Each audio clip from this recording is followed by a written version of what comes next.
Bismillahirrahmanirrahim. Assalamualaikum warahmatullahi wabarakatuh. Alhamdulillah hamdan wa syukranillah. Wassalatu wassalamu ala rasulillah Sayyidina Muhammad ibni Abdillah. La hawla wa la quwwata illa billah.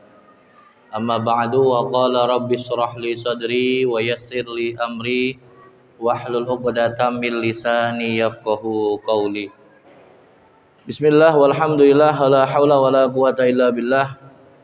Hadirin jamaah sekalian yang hadir pada kesempatan malam hari ini di masjid ataupun yang langsung menyimak dari YouTube channel Ayo Mengaji yang kami hormati. Saya akan menyampaikan dalam kitab Mu'jam Al-Ma'ani di dalam kitab Nasaihul Ibad Al-Imam Nawawi Al-Jawi. Beliau menyampaikan tentang macam-macam sehat. Jadi kita sering dengar bahwasanya kita selalu berdoa atau berbicara tentang sehat afiat gitu. Jadi sehat, afiat itu sering kita minta doa kepada siapapun, baik dari sahabat kita, orang tua kita, ataupun dari guru-guru kita, doain mudah-mudahan sehat walafiat. Tapi beliau Imam Nawawi menyampaikan bahwa orang yang sehat afiat itu ada 10 macam. 5 itu dibagi di dunia. 5-nya lagi itu nanti afiat akan diberikan di akhirat. Jadi ada 10 afiat ini, orang dikatakan sehat, afiat itu ada 10. 5 itu dalam urusan dunia, 5 lagi itu dalam urusan akhirat. Jadi kalau misalnya orang nggak ada di dunia ini, dia tidak ada kategori 5 di dunia ini, dia belum tentu sehat afiat. Mungkin sehat jasmani doang, tapi sehat afiatnya enggak. Ya, kalau dia enggak ada 5 ini ataupun salah satu dari 5 ini dia enggak ada, berarti dia dikategorikan sehat jasmani tapi tidak dikategorikan sehat afiat. Qala Rasulullah sallallahu alaihi wasallam, al-afiyatu ala asyrati aujuhin. Khamsatun fid dunya wa khamsatun fil akhirah. Jadi Rasulullah Shallallahu Alaihi Wasallam menyampaikan dalam sebuah hadis beliau bahwasanya afiat, sehat afiat itu berjumlah 10 macam. 5 di dunia, khamsatun fid dunya wa khamsatun fil akhirah. 5 di dunia dan 5 lagi di akhirat. Apa yang pertama? 5 yang berada di dunia. Orang sehat, minta sehat, afiat. Dia yang pertama itu, kata Rasulullah, harus ada. Yang pertama adalah al-ilmu. Ilmu. Yang dimaksud ini dia adalah bertambahnya ilmu. Ziyadatul ilmi. Ziyadatul ilmi. Ketika orang sehat, ilmunya dia enggak bertambah. Dia sehat jasmani, ternyata nggak mau ngaji, sehingga ilmunya nggak mau bertambah. Maka belum dikategorikan orang tersebut sehat afiat. Makanya kan thalabul ilmi fardhatun ala kulli muslimin. Menuntut ilmu itu, mencari ilmu itu wajib hukumnya bagi orang muslim. Ya. Yang namanya wajib itu dikerjakan dapat pahala. Ditinggalkan berdosa. Andai kata dalam 1 minggu, dalam sehari kita belum bisa mencari ilmu, ya minimal 1 minggu sekali dah. 1 minggu sekali nggak bisa mencari ilmu, ya minimal banget 1 bulan lah. Makanya kan di masjid-masjid, musolah-musolah itu ada pengajian bulanan, ada pengajian mingguan, ada pengajian harian. Boleh tuh pilih yang mana. Kalau kita emang bisa setiap hari, monggo silakan sehari sekali nggak apa-apa ngaji. Ustadz, saya nggak bisa sehari sekali, bisanya seminggu sekali karena kesibukan kerja saya. Monggo silakan seminggu sekali. Ya, apalagi di program Ayo Mengaji ini yang dilaksanakan ketua programnya Pak Haji RW. Beliau mengadakan program Ayo Mengaji langsung 3 masjid. Masjid At-Taqwa, Masjid An-Nur, Masjid Hidayatul Rahman. Tujuannya apa? Buat kemaslahatan warga RW 012. Jangan sampai punya fasilitas masjid ada 3, tapi syiarnya kurang. Ya, akhirnya difasilitasin. Yuk sama-sama kita mensyiarkan kampung kita terkhusus warga RW 12. Ya, andai kata nggak bisa ikut pengajian, langsung hadir di masjid. Kan sekarang ada channel YouTube-nya Ayo Mengaji. Kalau kita nggak bisa syiarkan secara langsung, ngajak, kan orang masing-masing tuh punya handphone. Suruh klik, coba pencet di YouTube Ayo Mengaji RW 12. Sehingga orang tersebut walaupun dia tidak bisa datang secara langsung, tapi dia bisa menikmati kepengajian tersebut atau bisa merasakan ilmu tersebut lewat media handphone. Artinya itu kan kita mengajak kebaikan. Man dalla 'alal khairi kafa'ilihi, kata Rasulullah. Siapa orang yang mengajak kebaikan itu sama kayak dia melakukan kebaikan tersebut. Nih kita ngajak kebaikan nih.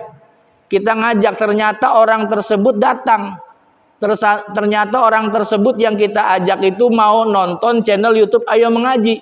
Akhirnya kan dia tuh dapat pahala. Pun sama, kita dapat pahala pribadi dan dikasih dari pahala orang yang hadir ikut serta mengikuti kegiatan program Ayo Mengaji. 2 pahalanya. Alhamdulillah.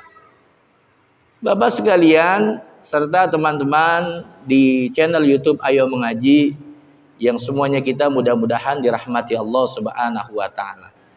Jadi orang dikategorikan sehat afiat ini, itu yang pertama dia harus ada ilmu. Ya, harus ada ilmu. Ada ilmu dan bertambahnya ilmu. Ya, orang kan dia nih sholat, tahu rukun sholat, ya. Dia tahu rukun sholat yang dia kerjakan itu, kan ada rukun sholat itu kan ada 17, ya. Kalau di dalam kitab fikih itu tahu kan dari mana dia belajar, sehingga ilmu yang dia dapat diterapkan dalam keseharian ibadahnya. Nah, makanya dia terus bertambahnya ilmu. Makanya orang yang tidak bertambahnya ilmu dalam kesehariannya, dia belum tentu dikategorikan orang yang sehat afiat. Orang yang sehat afiat adalah dia itu adanya ilmu yang bertambah. Kemudian apa? Yang kedua, orang dikategorikan sehat afiat adalah wal ibadatu, ibadah. Jadi kalau misalnya orang sehat afiat, setelah dia yang pertama ada ilmu, bertambahnya ilmu, yang kedua dia ibadahnya tambah ditingkatkan. Kagak monoton segitu-gitu aja. Ya. Biasanya kita belum ngerti tentang sholat rawatib. Karena kita belajar, ngerti tuh sholat rawatib. Mana yang dikategorikan sholat rawatib yang muakkad atau sholat rawatib yang dianjurkan. Kan taunya itu dari belajar. Kan taunya itu dari kita menuntut ilmu. Sholat rawatib yang muakkad adalah ada 10 rakaat dalam sehari semalam yang kita kerjakan 5 waktu. 2 rakaat sebelum subuh, 2 rakaat sebelum zuhur, 2 rakaat sesudah zuhur.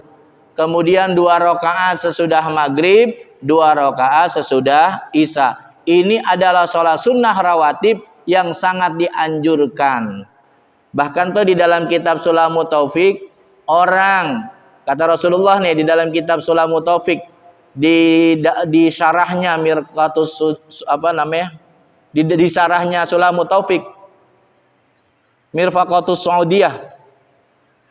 Jadi di situ dikatakan begini, kata Rasulullah nih, siapa orang yang bisa menjaga 2 rakaat ya sebelum zuhur, sholat sunnah rawatib, sholat sunnah qobliyah zuhur 2 rakaat.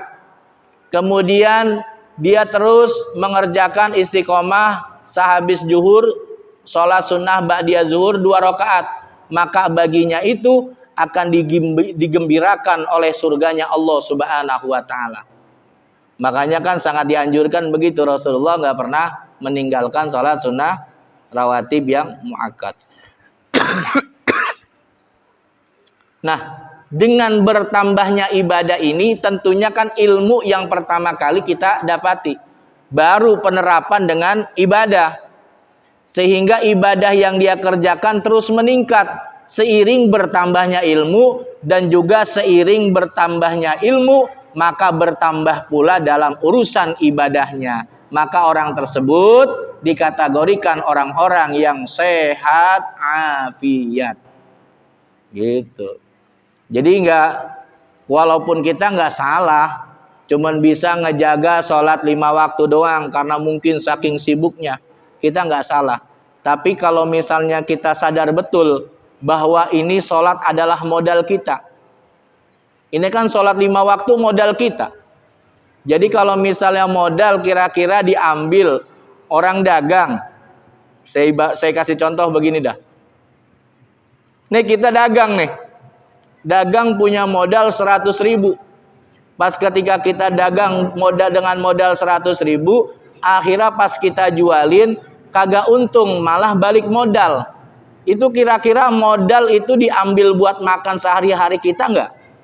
Diambil. Lama-lama habis nggak tuh kalau misalnya kita dagang cuman balik modal? Habis. Nah begitu juga nih kita dikasih modal sholat yang 5 waktu. Allah kasih kita sholat 5 waktu, suruh ngerapihin, ya, suruh kita rapihin yang tadinya belum bener rukunnya kita benerin,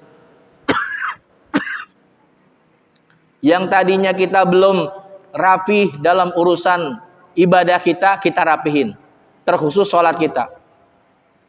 Jangan sampai modal yang dikasih sama Allah 5 waktu, baliknya kagak 5 waktu. Ngerjainnya cuman maghrib sama isya doang, kan kagak balik modal. Itu namanya gerus modal, ngabisin modal. Nanti kalau misalnya nanti ditanya sama malaikat, kan yang pertama kali ditanya urusan kita di alam barzah kita, di alam kubur kita, bagaimana sholat kita. Awwalu ma yuhasabu bihil abdu as-shalah. Orang yang ketika nanti dia ada di alam barzah pertama kali yang ditanya oleh malaikat adalah bagaimana tentang sholat kita.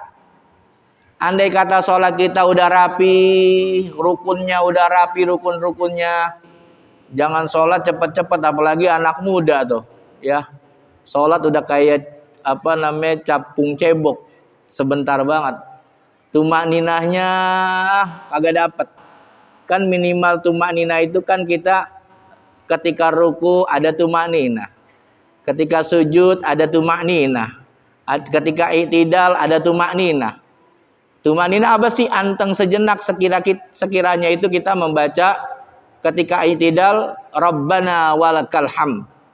Kan sejenak itu, sebentar. Ini maka agak cepatnya minta ampun. Sami Allahu liman hamidah, Allahu akbar, Allahu akbar, Allahu akbar. Assalamualaikum, assalamualaikum. Tumak ninahnya enggak ada.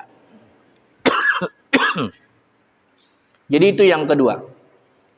Orang dikategorikan sehat afiat setelah dia bertambahnya ilmu, yang kedua bertambahnya dalam urusan ibadah kepada Allah.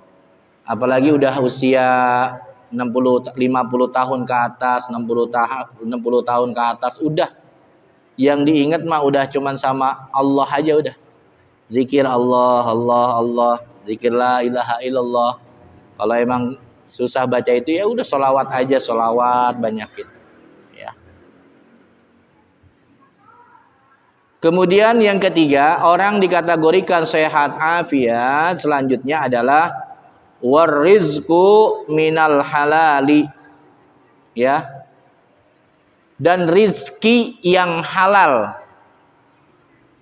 Orang kalau misalnya dia dikategorikan sehat afiat itu dia berupaya merasakan atau menikmati atau mengkonsumsi merasakan rizki yang halal.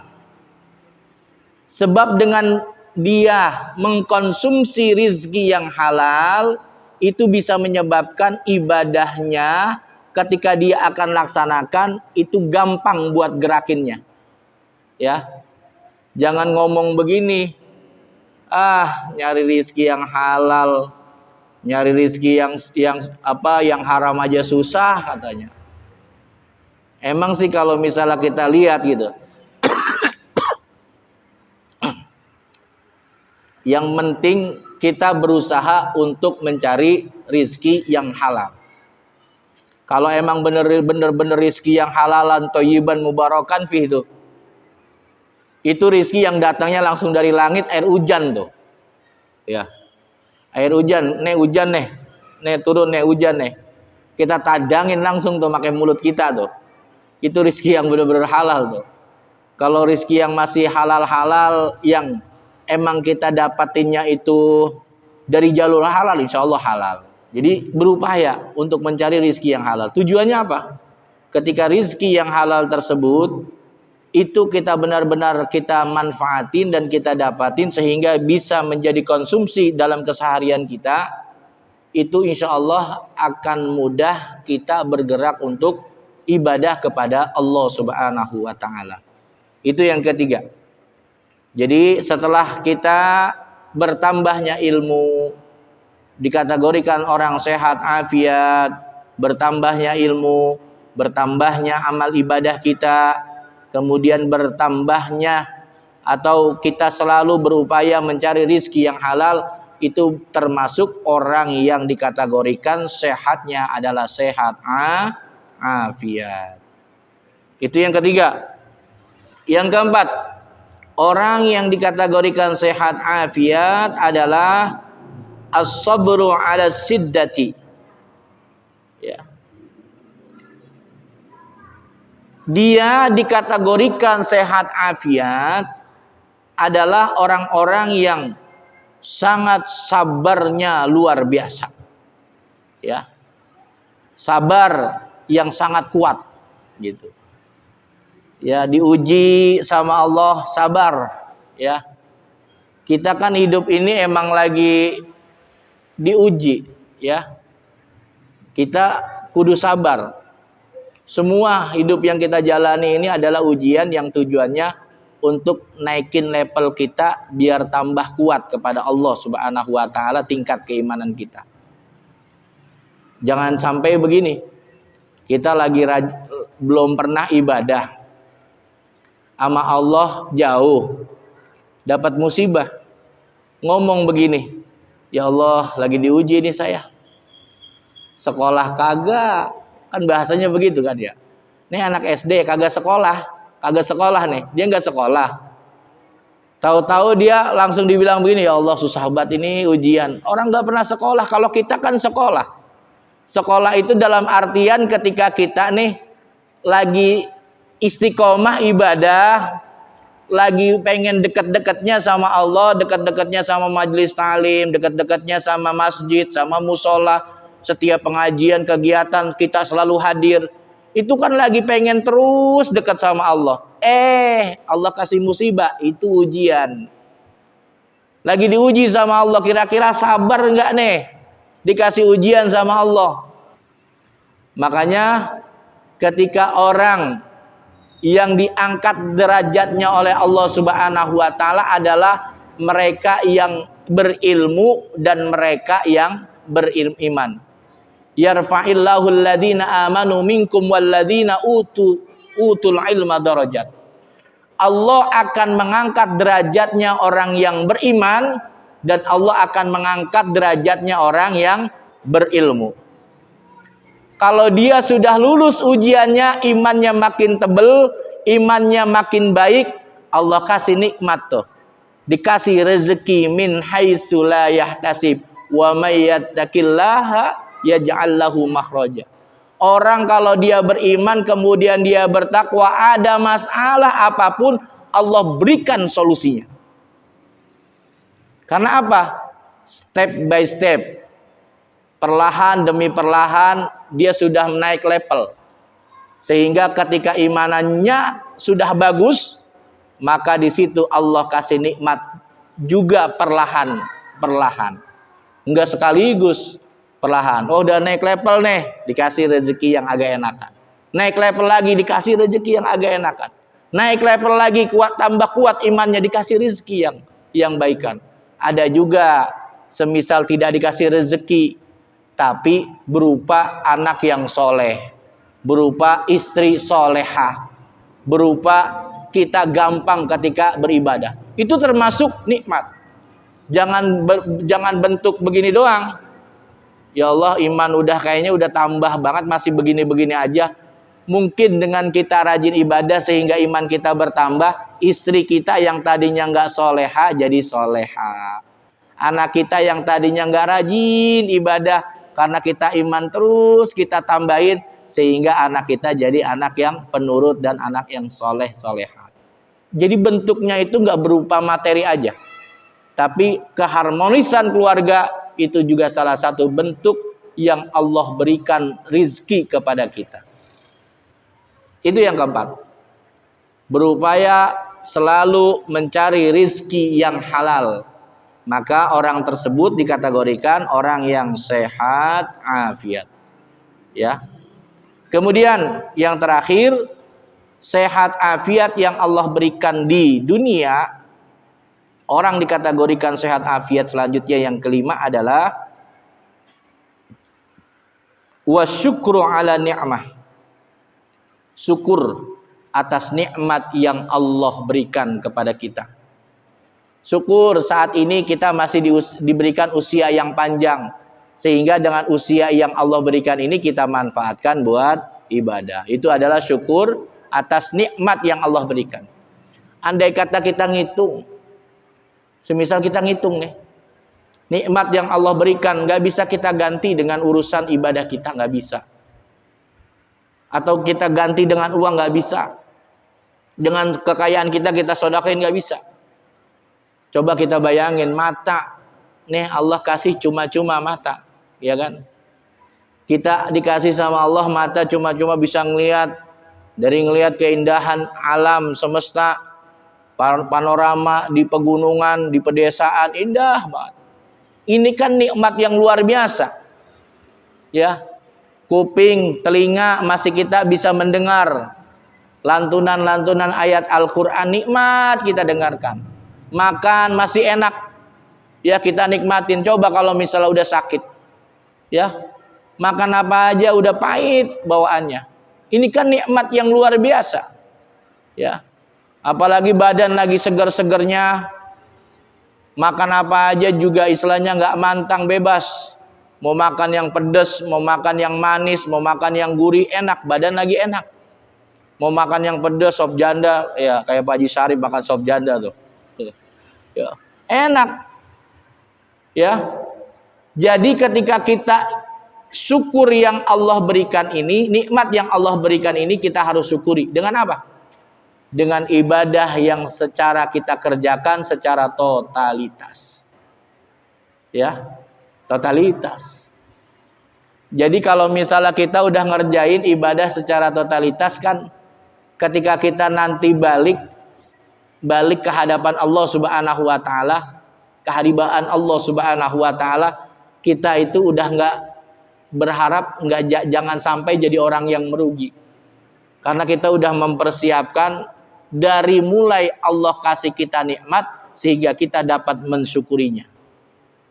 Kan kata Allah kan, wa idza adzana rabbukum la in syakartum la azidannakum wa la in kafartum inna adzabi lasyadid. Kalau kita bersyukur sama Allah tuh, ya. Syukur Allah kasih nikmat. Tapi kalau misalnya kita mengkufurinya, ya, dengan nikmat yang Allah berikan, maka azab Allah sangat pedih. Kita beruntung berada di Indonesia, negara yang aman. Ya, negara yang tidak ada peperangan. Takutnya kita nyesel, Pak. Ini lagi enak-enaknya nih, lagi enak-enaknya dikasih sehat sama Allah. Ya kalau mungkin mereka saudara kita dibom, kita lagi belum sempat berbuat baik, Allah kasih sakit, baru tuh ngerasain tuh. Ini lagi dikasih kaki nggak bisa jalan karena asam urat, kan nggak bisa jalan tuh, bengkak kaki. Baru udah ngeluhnya luar biasa, ya Allah, nyebut Allahnya panjang. Tahu begini mah lagi sehat. Saya rajin ke masjid tuh, manusia. Kalau lempengan dikasih sakit, baru tuh ingat. Itu masih untung banget dikasih ingat. Yang bahaya kan apa? Udah dikasih sakit, kagak ingat, lah itu yang bahaya tuh. Dikasih sakit, ingat, alhamdulillah. Berarti Allah masih berikan pertolongan kepada orang tersebut. Bapak Ibu sekalian yang dirahmati Allah, serta teman-teman di channel YouTube Ayo Mengaji yang kami hormati, itu adalah 5 dari yang disampaikan oleh Rasulullah SAW tentang orang yang dikategorikan sehat afiat. Yang pertama, orang yang dikategorikan sehat afiat adalah dia punya ilmu dan bertambah ilmunya.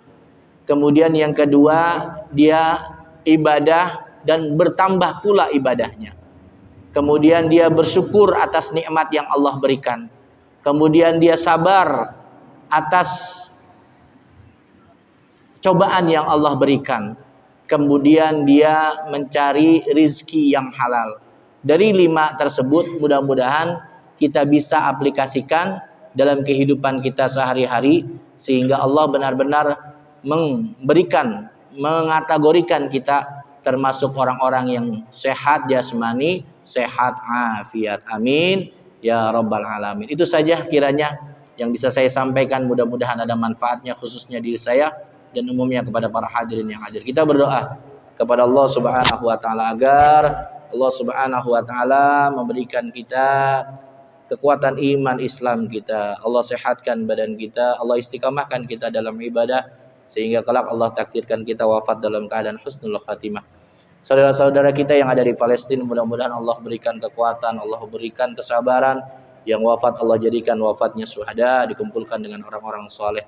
Dan tentunya Allah berikan kemenangan kepada saudara-saudara kita yang ada di Palestina. Ala hadhihi niyyah wa ala kulli niyatin salihah. Bila hadratin Nabi Muhammadin Rasulullah sallallahu alaihi wasallam biniyatil madhkur al-Fatihah. A'udzu billahi minasyaitonir rajim. Bismillahirrahmanirrahim. Alhamdulillahi rabbil alamin. Arrahmanir rahim. Maliki yaumiddin. Iyyaka na'budu wa iyyaka nasta'in. Ihdinas siratal mustaqim.